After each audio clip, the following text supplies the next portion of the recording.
கிறிஸ்துவில் பிரியமானவர்களே, இந்த நாளுக்கென்று தேவன் நமக்கு அருளியிருக்கிற ஜீவ வார்த்தை எரேமியாவின் புஸ்தகம் 31வது அதிகாரம் 14வது வசனம். என் ஜனங்கள் நான் அளிக்கும் நன்மையினால் திருப்தியாவார்கள். எனக்கு அருமையான சகோதர சகோதரிகளே, இன்றைய நாளில் கர்த்தர் உங்களை நன்மைகளினால் திருப்தியாக்கி ஆசிர்வதிக்கின்ற நாளாய் வாக்கு பண்ணி உள்ளார். இன்றைக்கும் உங்களில் அநேகர் ஆத்துமாக்களிலே வறண்டு போய் சமாதானம் இல்லாமலும் திருப்தியானவைகள் உங்களுடைய வாழ்க்கையில் காணாமலும் நன்மையானவைகளை தேடி தேடி நன்மைகள் நம் வாழ்க்கையில் நடக்காதா என்று அங்கலாய்த்து ஆத்துமாவிலே பலன் இல்லாமல் சோர்ந்து போய் காணப்படுவீர்களானால், இன்றைக்கு உங்களுக்காய் தேவன் வானத்து பனியையும் பூமியின் கொழுமையையும் மிகுந்த தானியத்தையும் திராட்சரசமும் ஆகிய நன்மையானவற்றை தருகின்றார். நன்மையான எந்த ஈவும் பரத்திலிருந்து பிதாவால் அருளப்படுகிறவைகள். ஆதலால் பிதா இன்றைக்கு உங்களை திருப்தியாக்கி நன்மையானவைகளை காணச் செய்து ஆசிர்வதிக்கின்றார். இன்றைய நாளிலும் கர்த்தர் தம்முடைய ஜனங்களை நன்மைகளினால் திருப்தியாக்கி நடத்துகிறதை குறித்து தியானிப்போம். முதலாவதாக பார்க்கலாம், திரளான நன்மை. லூக்காவின் புஸ்தகம் 5வது அதிகாரத்தை நாம் வாசிக்கையில் அங்கே சீமோன் பேதுருவை குறித்து பார்க்கின்றோம். மீன்பிடிக்க சென்றவர்களுக்கு ஒன்றும் அகப்படாமல் கவலையோடு ஆத்துமாவிலே தோய்ந்து போயிருந்த நிலையில் இயேசு அவர்களை சந்திக்கின்றார், விசாரிக்கின்றார், ஆலோசனைகளை கொடுக்கின்றார், திரளான மீன்களை பிடித்து திருப்தியாக்கி ஆசிர்வதிக்கின்றார் என்று வாசிக்கின்றோம்.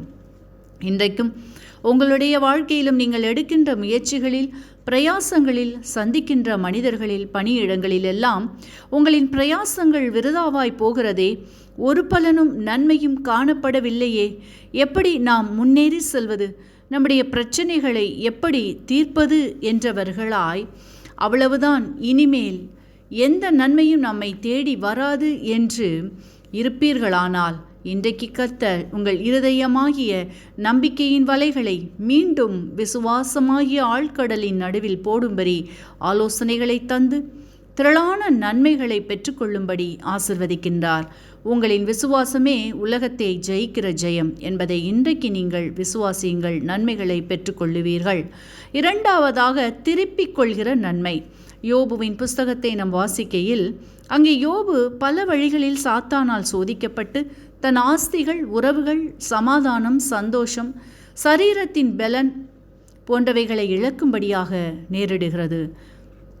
எல்லாவற்றிலும் கர்த்தரை விடாமல், விட்டு கொடுக்காமல், விருப்பமாய் நேசித்தபடியினால் மீண்டும் இழந்த யாவையும் திருப்பிக் கொள்கிறான். அவனுடைய விசுவாசம் அவனை ஜெயத்திற்குள் அழைத்து சென்றதை வாசித்தருகின்றோம்.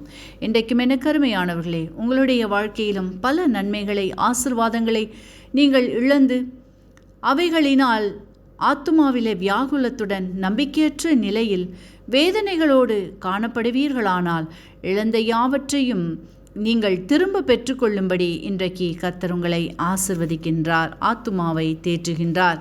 மூன்றாவதாக, திருப்தியாக்குகின்ற நன்மை.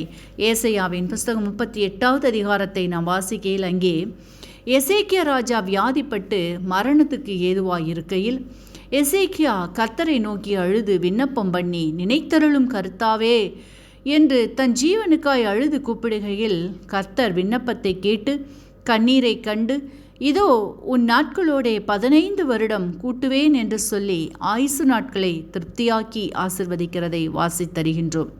இன்றைக்கும் எனக்கு அருமையானவர்களே, உங்களின் சூழ்நிலைகளாகிய வியாதிகள், பிசாசின் கட்டுகள், பற்றாக்குறைகள், தடைகள் இப்படிப்பட்டவைகளில் முடிந்தது என்றும் பிழைக்க முடியாது என்றும் காணப்படுவீர்களானால், இன்றைக்கு கர்த்தர் விடுதலையை கொடுக்கின்றார். அதோடு மட்டுமல்லாமல் சமாதானத்தை, சந்தோஷத்தை கொடுத்து நீடித்த ஆயுசு நாட்களால் திருப்தியாக்குவேன் என்று வாக்கு பண்ணி ஆசிர்வதிக்கின்றார்.